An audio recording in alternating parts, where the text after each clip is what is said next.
Hey guys, another edition of Off the Top Rope here, off the Bike Sports Network. So a weird conversation was going on the internet on Thursday. Apparently there was a report out that there's some frustration within the WWE women's locker room about their standing, and everybody started acting like, it was 2022 with some bad booking. There was a story that in the 2022 Royal Rumble, apparently Vince McMahon wanted to book Ronda Rousey to eliminate the entire roster in the Royal Rumble, which was a stupid idea, and I'm glad it didn't happen. Um, Coincidentally enough, the 2022 Royal Rumble kind of ties into what I'm about to talk about. But listen, here's the thing. Women's wrestling in terms of the main roster, yeah, it's been a little bit of a struggle. And, can Triple H do better? Absolutely. I absolutely think he could do better. Because look at his best friend, Shawn Michaels in NXT, with the best and most diverse women's roster, not just in WWE, in all of professional wrestling. They've got young stars, they've got established stars, they've got international stars, they've got every sort of thing you could in a women's division. So clearly there is some sort of gap here. Also, it's it's become real. I still don't think they know what to do with anything outside of the established women's world championships because they're struggling with the Intercontinental and United States championships, and they've been struggling with the tag team titles for 5-6 years. So that's that. Anyway, so speaking of the tie into the 2022 Women's Royal Rumble, um, one of the chief reasons of why Ronda Rousey winning, one of the effects of what happened was Sasha Banks' Mercedes Mone left WWE for good. That was a big reason why that happened. Because Sasha Banks, if you don't know the story, Mercedes Mone, she was deemed early on to win the Women's Royal Rumble and face Charlotte Flair at WrestleMania 38. That was blown to bits when they decided to bring Ronda Rousey back. Ronda Rousey was going to win the Women's Royal Rumble. We all know what happened. It was a disaster. It was bad. That 2022 event, one of the worst pay-per-views I've ever seen, outside of that opening match between Seth Rollins and Roman Reigns. So anyway, since Mercedes left WWE and now has since joined AEW, she had the great year, the great initial push in 2023 when she did stuff in New Japan, she did stuff in Stardom, but then she tragically hurt her ankle. It was almost a career-threatening injury against Willow Nightingale. She was gone for a long time, but then she's heralded as this massive signing, a CM Punk type reveal in AEW. And here we are almost a year to the day where I can sit here and definitively say that this is one of the worst signings in terms of an investment and in terms of benefit and sort of reward uh, for a company in modern professional wrestling history. I'm not even exaggerating when I say that because this has done next to nothing good for AEW since she got there. Like this, and I can definitively tell you that everything that she was complaining about and all the opportunities that she wasn't getting from Vince McMahon have been exposed in AEW why she was not put on a pedestal because she wanted to be the face and the center of attention. She thought she was better than Charlotte. She thought she was better than Becky. She obviously thought higher of herself than her best friend Bayley. So she goes and gets a payday, and good for her. She established a resume of being one of the best professional wrestlers, male or female, in the world. So there's that. Good. You got Tony Khan to pay you a ton of money. But let's think about where this thing has gone in the last year, because we're almost a full calendar year since she officially debuted. She didn't even wrestle for a month, or for 2 months, actually. She showed up in March of 2024. Didn't show up. They allow Willow Nightingale, one of the most over baby faces in the women's division in the entire company. My sister loved Willow. Willow is fucking awesome. I would love to see Willow Nightingale in WWE. She is terrific. Just easy to love. They have her win the championship, and a month later, they have Mercedes beat her in her first match. Then you have Mercedes Mone face Stephanie Vaquer for another belt. Stephanie Vaquer, who nobody really knew about outside of the people who knew CMLL, she gets more over, and it leads to Stephanie going to WWE almost immediately. Then there's the Britt Baker debacle. Britt Baker has her faults, but she was one of the standard bearers of this AEW women's division.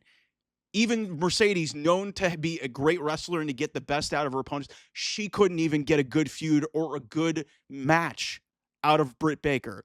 You had the whole Camille debacle. They were supposed to bring in Camille, one of the longest reigning women's champions in any promotion in NWA. She comes in there, looks like a jobber, and they can't even blow out that feud correctly. Hikaru Shida couldn't do anything right there. She beats Chris Statlander twice after they unnecessarily turned Chris Statlander babyface off her feud with Willow Nightingale off of that match at Double or Nothing, which was Mercedes' first match. I could keep going. Now, here we are. You have Harley Cameron, who I understand there are some drawbacks to doing this because she was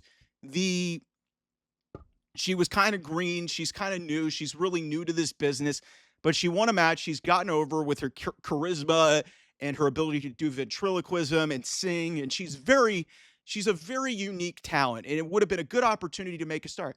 And they just fed her to Mercedes Mone in Harley's home country of Australia just this past weekend. And so then we get to now where she's now going to face Momo Watanabe.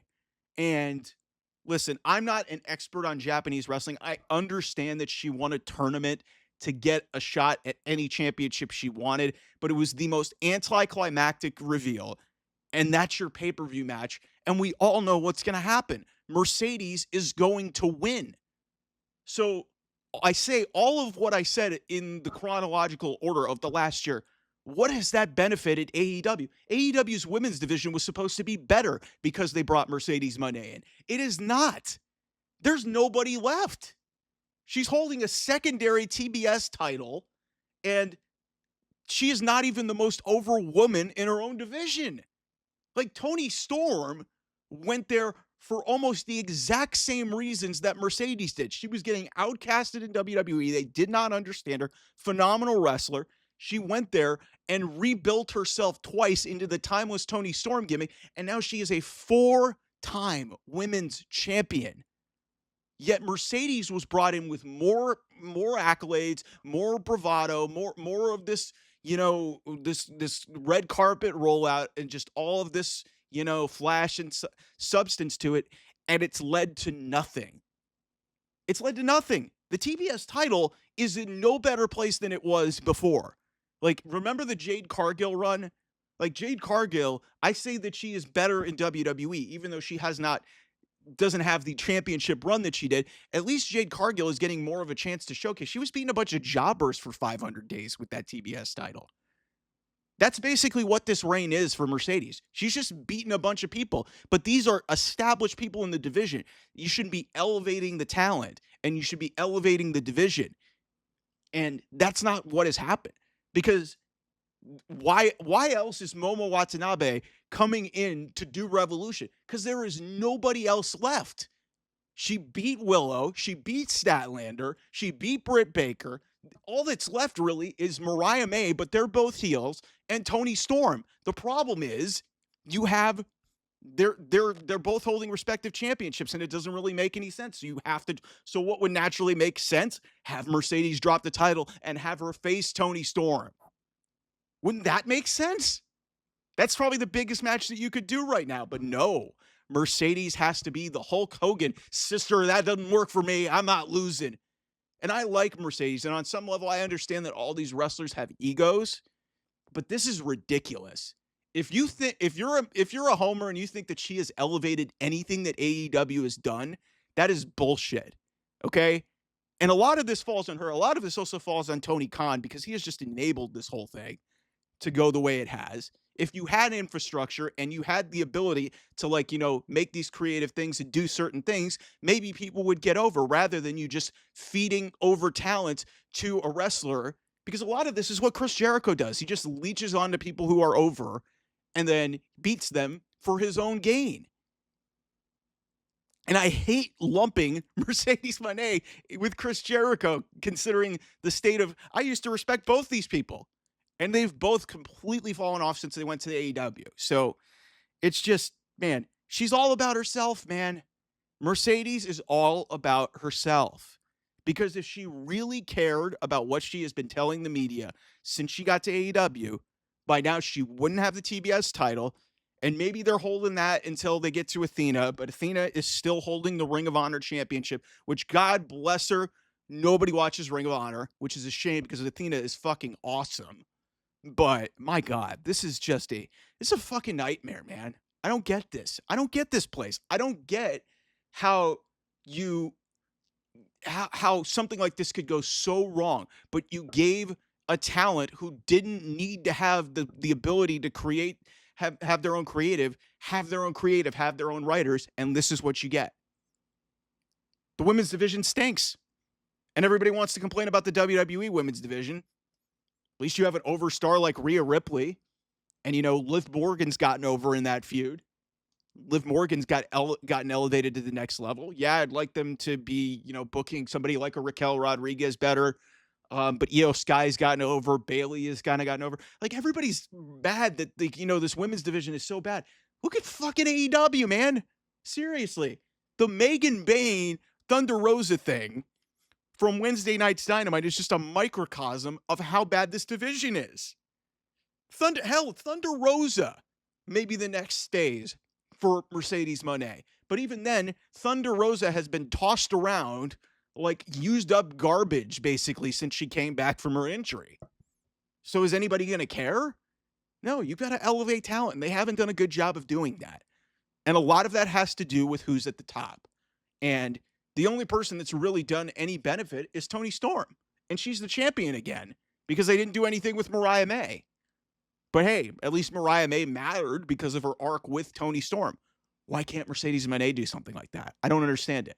Anyway, I'll see you guys soon. Bye-bye.